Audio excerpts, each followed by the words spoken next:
எல்லாருக்கும் வணக்கங்க. உங்கள் எல்லாரையும் 666 மந்த்ரா யூடியூப் சேனல் வாயிலாக மறுபடியும் சந்திப்பதில் எனக்கு ரொம்ப ரொம்ப சந்தோஷம்.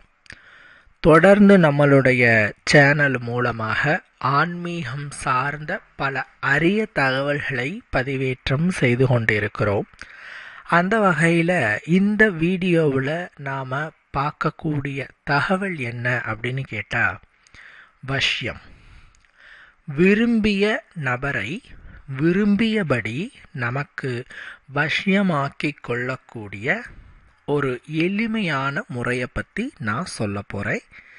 இந்த பதிவை முழுமையாக பார்த்து முடிக்கும் பொழுது நீங்கள் எந்த நபரை நேசிக்கிறீர்களோ, அது ஆணாக இருந்தாலும் சரி பெண்ணாக இருந்தாலும் சரி, அந்த நபர் உங்களுக்கு வசியமாவார். மாந்திரீகத்தில் அட்ட கர்மங்களில் முதல் நிலையாக சொல்லப்படுவது வஷ்யம். இந்த வஷ்யத்தில் நிறைய பிரிவுகள் இருக்கு. மனித வஷ்யம், தேவ வஷ்யம், மிருக வஷ்யம், ஜனவஷ்யம், ராஜவஷ்யம், இப்படின்னுட்டு ஒவ்வொரு விஷயத்திற்கும் ஒவ்வொரு விதமான வஷ்யங்கள் இருக்கு. இதில் மனித வஷ்யம் அப்படிங்கிற கான்செப்டில் இருக்கிற சில தாந்திரீக உள்ளடக்கங்களை இந்த பதிவில் நான் சொல்லுகிறேன். அதாவது, நீங்கள் ஒருத்தரை நேசிப்பீங்க. அந்த நேசிக்கக்கூடிய நபர் உங்களை நேசிக்க மாட்டாங்க. உங்களை பார்த்தாவே வெறுத்து ஒதுங்குவாங்க. உங்களுக்கு கூட பேசுறதுக்கு கூட தயங்குவாங்க.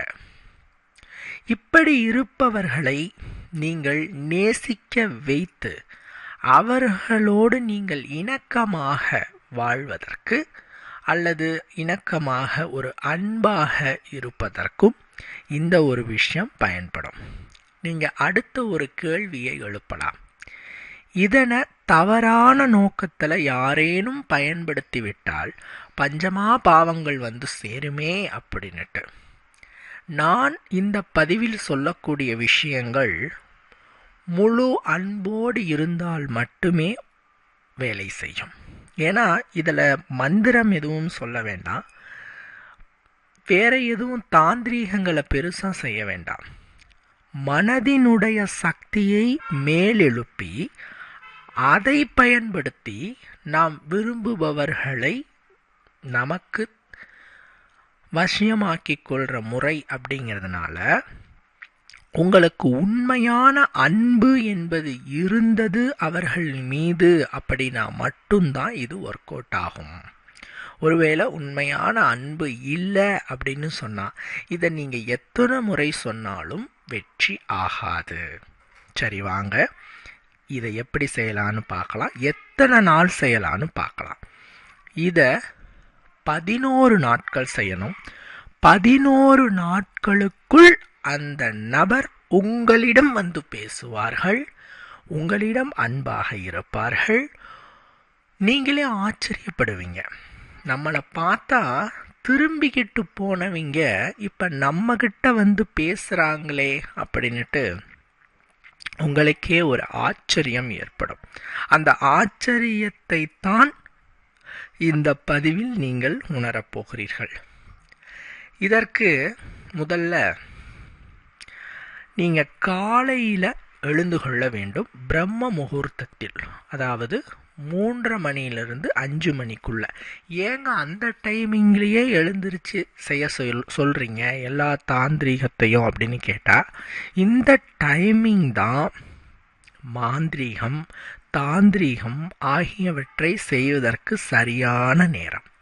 இந்த நேரத்தில் நீங்கள் செய்யக்கூடிய எல்லா விஷயங்களுமே வெற்றியாகும். இந்த நேரத்தில் நீங்கள் சொல்லக்கூடிய மந்திரமும் செய்யக்கூடிய தாந்திரீகமும் 1000 மடங்கு அதிசக்தியோடு அவர்களை தாக்கும். அதனால் தயவு செஞ்சு கொஞ்சம் சிரமம் பார்க்காம 11 நாட்கள் பிரம்ம முகூர்த்த நேரத்தில் எழுந்து கொள்ளுங்கள். எழுந்து பூஜை அறை சென்று அல்லது தனி அறை சில பேர் வீட்டிலே பூஜை அறையெல்லாம் இருக்காது, தனியாக இருக்கும். அங்கே அமர்ந்துட்டு கூட கட்டாயம் உங்களுக்கு முன்னாடி ஒரு விளக்கை ஏற்றி வச்சுக்கணும். ஒரு அகல் விளக்கில் பசு நெய்யோ நல்லெண்ணெயோ ஊற்றி பஞ்சு திரி போட்டு தீபம் ஏற்றி அதை உங்களுக்கு முன்னாடி ஏற்றி வச்சுக்கணும். இது ஏன் அப்படின்னு கேட்டிங்கன்னா, தீபங்கள் தான் பிரபஞ்ச சக்தியை கனெக்ட் பண்ணுற ஒரு விஷயம்.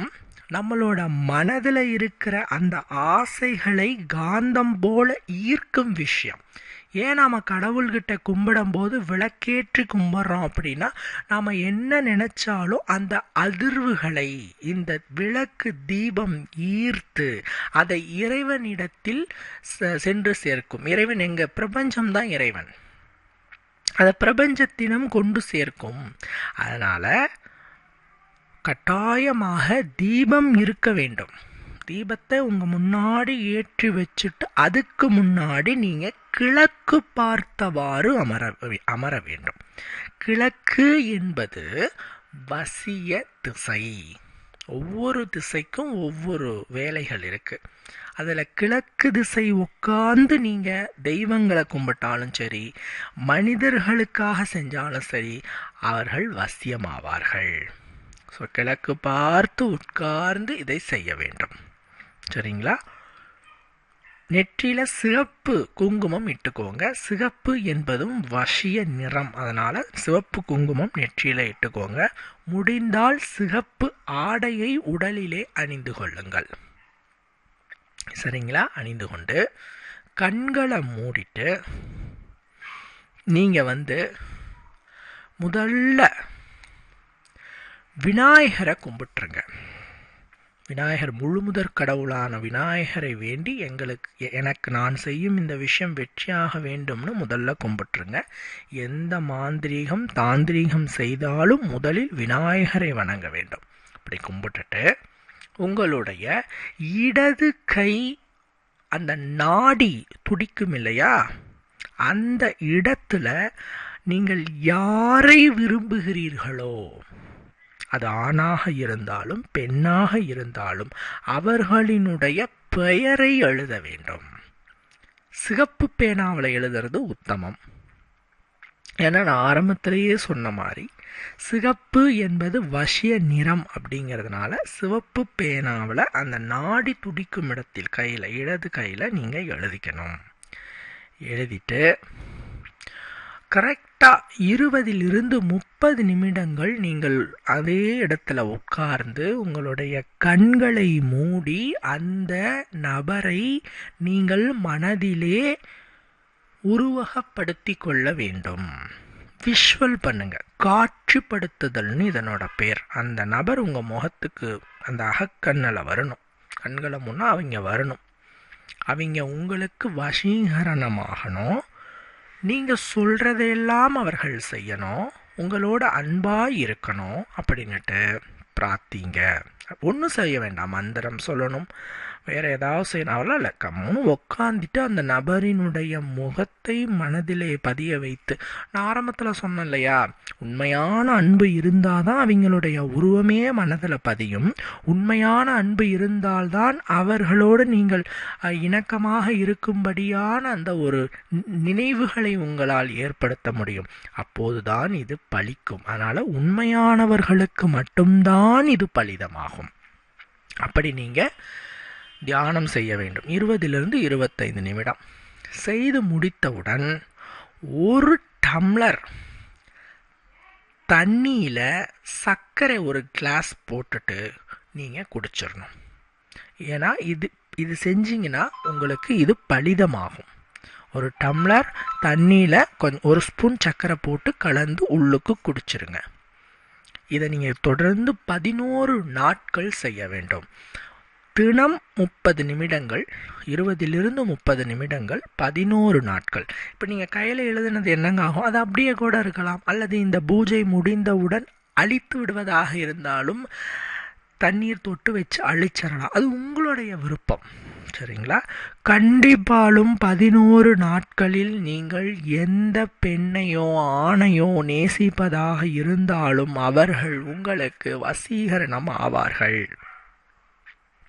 இதனுடைய எஃபெக்ட் எவ்வளோ நாளுங்க இருக்கும்? நிரந்தரமானது. அவங்களுக்கு உங்கள் மேலே ஒரு இணக்கமான ஒரு அன்பு இருந்துக்கிட்டே இருக்கும். ஆனால் இதை தவறான நோக்கத்துக்கு உங்களுக்கு பயன்படுத்த முடியாது. ஒரு காதல், ஒரு அன்பை அவர்களின் மீது நீங்கள் உங்கள் எண்ண அலைகளை கொண்டு திணிக்கிறீங்க. ஏன் நம்ம மணிக்கட்டில் அதை எழுதுகிறோம் அப்படின்னா, நாடி துடிக்கும் இடத்தில் எழுதக்கூடிய அந்த விஷயம் உங்களுடைய மனதில் ஆழமாக பதியும். அதனால் எண்ண அலைகள் ரொம்ப அதிசக்தியாக இருக்கும், அதிபயங்கரமாக அவங்கள போய் தாக்கும். அதனால் அவங்க விரைவாக உங்களுக்கு வசீகரணம் ஆவார்கள். இதை செய்யுங்கள், நிச்சயம் பலனுண்டு. பலனை சந்தோஷமாக ஏற்று சந்தோஷமாக எங்களோட வாழுங்க. மற்றும் ஒரு பதிவில் நான் சந்திக்கிறேன். நன்றி, வணக்கம்.